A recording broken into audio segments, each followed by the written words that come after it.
Welcome to the No Regrets Leadership Podcast, where leaders are empowered to equip and disciple men. Hey guys, welcome to the No Regrets Leadership Podcast. My name is Steve Sonderman, and today we'll be continuing the interview from last week between Troy Thomas, Chris Brown, and Rod Hairston. If you haven't listened to last week's episode, I encourage you to do that. Otherwise, enjoy the conversation.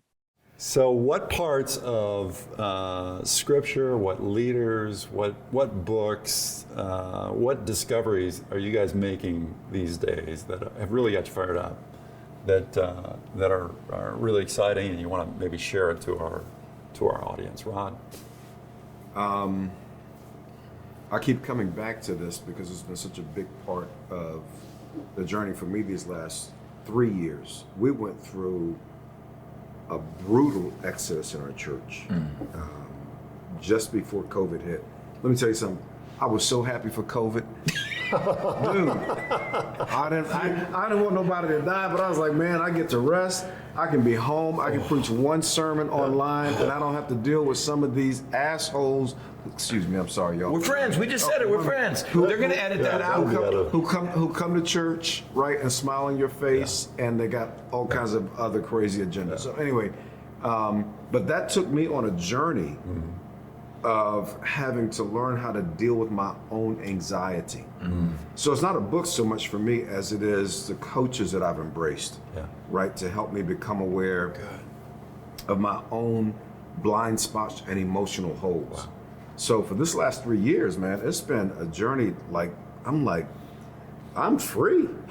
I mean, it's been amazing to me. So the whole getting the right coaching resources around me has been huge. So that is so key. Here you are. You've been in ministry for I don't know how many years. So our church is 17 and a half years old. You've been around for a long time, and you're still looking for a coach. Yeah. Oh yeah. Yeah. Oh yeah, absolutely. Okay. You're still looking for a mentor. You're still looking for somebody to pour into you. Absolutely. Different seasons, different needs. Yeah, that's good. Yeah. Think about this though, because you answered that question, or you questioned his answer out of a masculine, like, whoa, you need a coach? Man, you're a grown man and you've been doing this for a while. But guys, all of us realize this.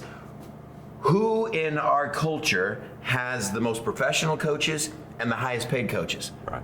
Professional athletes.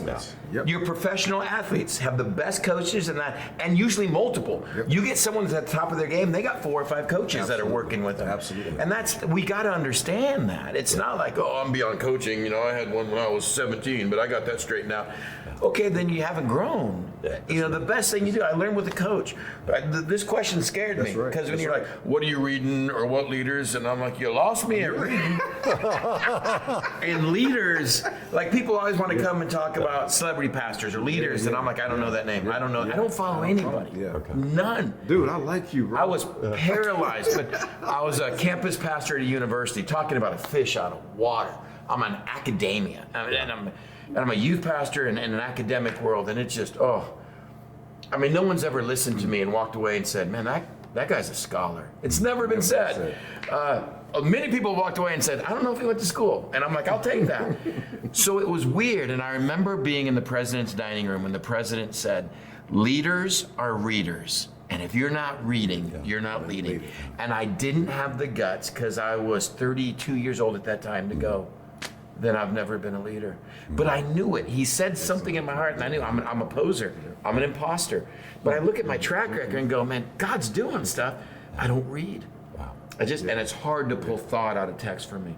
Now, when I started learning, what have I learned? I had a coach kick my butt most of my life. I've got a cohort of guys in the area, same size church, same likes. We meet together. Man, do we whiteboard stuff? Do we jump into stuff? What I do with our team, you know, as far as leaning in and learning together, here's what I say. Learners are leaders. Now, you don't have to read to learn. That's good. Where are you learning? Audiobooks are phenomenal. Things I listen to, podcasts, long form podcast I love. But that's what I needed to hear, because the whole time I'm like, geez, everyone thinks I'm a leader and I know I'm not, because I have these wacko definitions from academia in my head. Well, we embrace Western thought for so long, and it's starting to shift now. Right, education has changed in America, and it's not going back. Nope. People are sick of paying, right, you know, like double mortgages on houses just to get through college, through undergrad, right? Only to come out and be strapped with debt. Yeah, So what we're they're discovering dying is with student debt. Yeah, the system is broken. You said something really powerful, Chris, which was you right. I gotta hear this. What did you say? You said leaders are not readers. Leaders are learners. Leaders are learners, I like right? Name me one book that the apostles read. Right, but they were learners. They were disciples. They didn't write them, though, so I don't know. Well, I mean, they wrote them. Yeah. Right? But you follow what I'm saying? Like they're fishermen, they're fishermen, tax collectors, they're fishermen. deserters of the faith. And we're not against books, They right? were ordinary, unschooled men. Ordinary, unschooled men. Yeah. Right. We're not against books, right? We're not against the learning process. What we're saying is men need room to open up the learning process, right? To learn in different ways. So I tell people in my church, stop telling your children that they have to have A's in all their courses. What they have to have is a heart to learn, right? And help them discover their genius, because they're not a genius in AP English and AP Science and AP Social. They're not going to be geniuses in all of that. In fact, some of them, their genius is not going to be discovered until they're 5 years out of high school, never having gone to college, right? And I'm not against formal education. I'm just simply saying we need to have a different conversation about it. Barna has that 70, and I forget what number follows that. 70% of men will never read a book once they leave their last classroom. Yeah.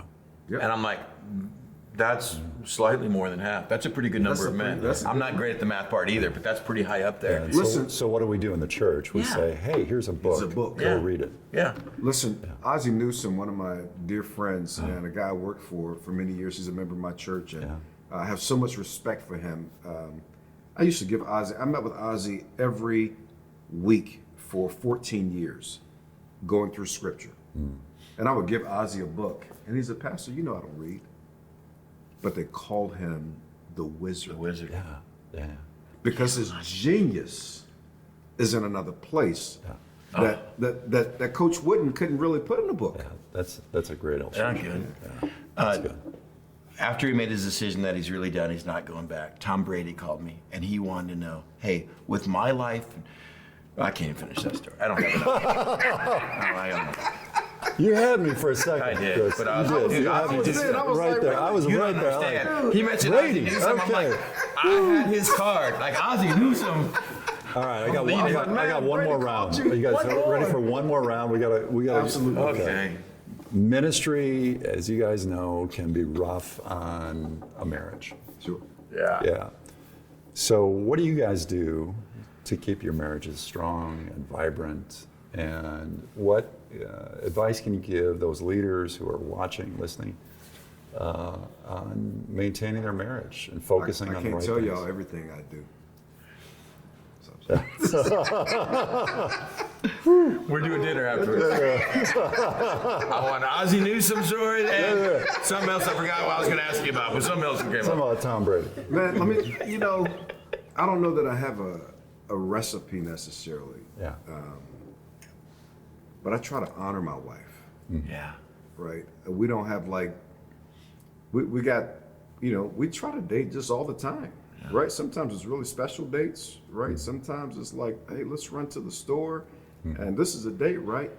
Right? And you make it a date in the car, on the way, when you pull off the road, I try to honor her, right? And I try to breathe into her, right? I've been learning to read her, and I'll say things to her like, now, the way you just answered my question makes me suspect right now because I've known you for 35 years. And she's like, you do know me, don't you? I was like, yeah, I do. I know. So can you open that up a little bit for me? Yeah. Right. So I just try to honor her as a person. I try to respect her uniqueness as a person and celebrate that. Yeah. Chris? Any? Same answer, different nuance. Just 27 years ago, I sat down with my first wife and we had a 3-day conversation laying out why we were getting divorced. I was a youth pastor. We'd only been married 8 months. Big mistake that we got married. Phenomenal 2 years dating relationship. but we just came in with different expectations, and it was a train wreck. No one hated, no one's cutting the brake lines of the car or anything. We just knew we can't live together. We just weren't meant to be. And that changed everything then about my second marriage on how we're going to do it. Sure. Now, thank God, my second marriage is still to the woman that was in my first marriage. But Amy and I don't count those 8 months. That was our first marriage. Interesting. And we sat down for 3 days and said, well, we have to get a divorce. Now, here's my thing. I'm a youth pastor in a big Baptist church in East LA. All you need to know for this part of the story is if you're in a Baptist church and you get a divorce, you're no longer the youth pastor. It don't matter the reason. Yeah. And I knew I was leaving this inner city ministry that I loved, but we couldn't stand being together anymore. And I still want to get to heaven one day and say, how many angels and what did you do to save us there? Wow. But almost losing the most amazing gift in the world to me. We had to put the wheels back on the track, had to get stuff. But from that moment on, and it didn't just change overnight. It wasn't a prayer, it wasn't a counseling session. And I'll be honest, I wanted to keep my youth pastor job. That's why I stayed with her. That's the only reason I stayed with her. But we realized we're going to live miserably, or let's at least start doing things to like each other. What are the 3 things that I would do that would make this livable? And I really pretty much had one thing I wanted her to do that would make it livable. We'll talk later. And how can we start doing that? And I tell you, man, over the next few months and then year, and now it's been 27 years. Oh, praise God. Being married to Amy is the hardest thing I've ever done in my life. And it has the greatest payoff, the greatest reward.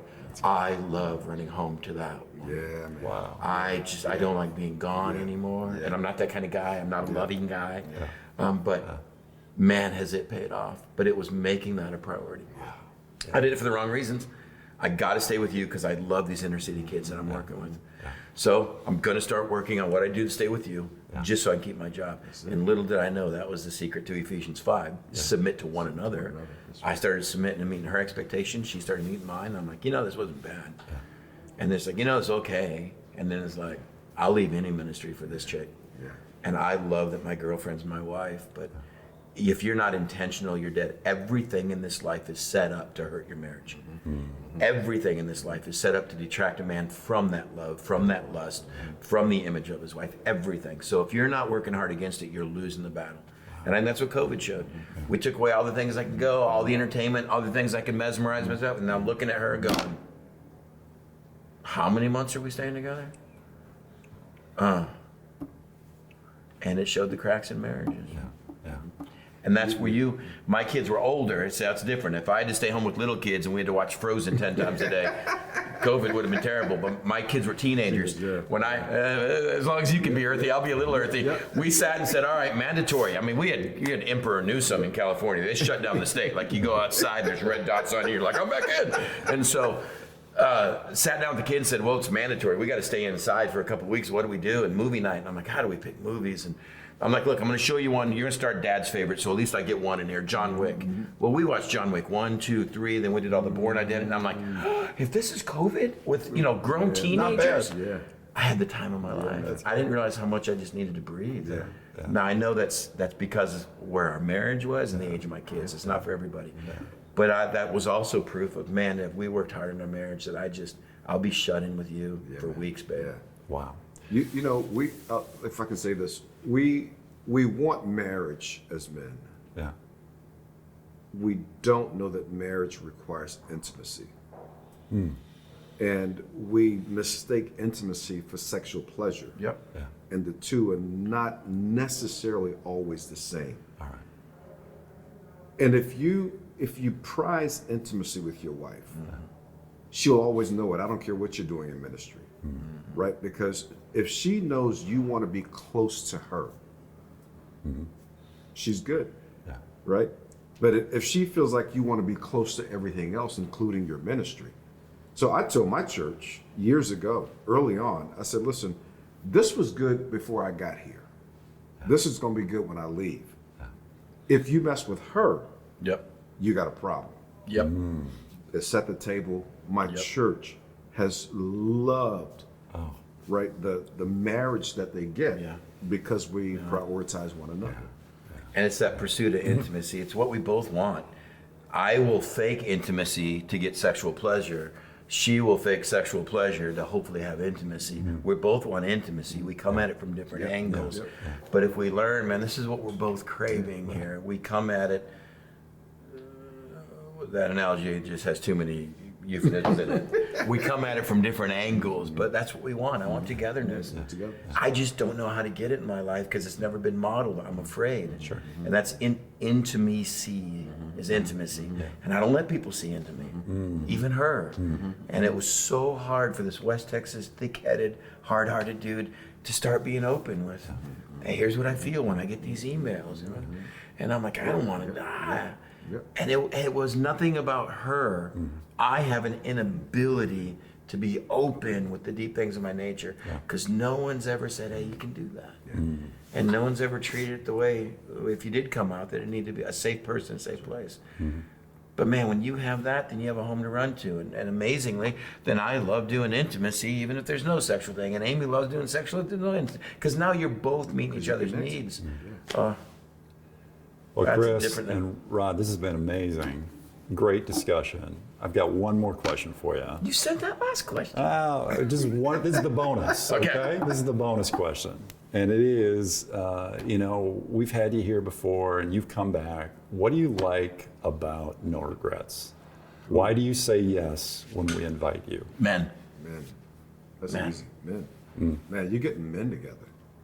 Lots of them. Right? We touch the men. We touch everything they're connected to. We touch their jobs and their coworkers. We touch their children. We touch their spouses. We touch their dreams, right? We touch their money, right? In all the best ways, you understand? Because when you can touch a man, that is influence that spreads far and wide. The workplace, the employer, the employees, it's just endless. God was on a rescue mission to Earth. And when he set foot on the planet, the only thing he needed was 12 men. That's it. And really, he's like, I'll do it with 11. We can get rid of that guy. With 11.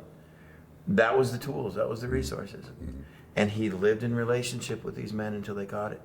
And those men, even though most of them were buffoons, and they argued about the greatest and cursed him the night he's getting the smack beat out of him, they came around to see it. And then they lived that into their men. And we have a conference this weekend, and we're going to read their letters, their books.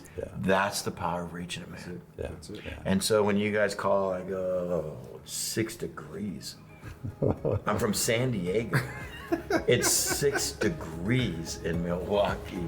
And I'm like, a bad time of year for me. We have stuff at our church, but I'm like, that many men? Yeah. I appreciate you guys, both of you guys. Thank you so much for coming. Thank you for joining the No Regrets Leadership Podcast. For more information and to access past recordings, please visit www.menwithnoregrets.org/podcast.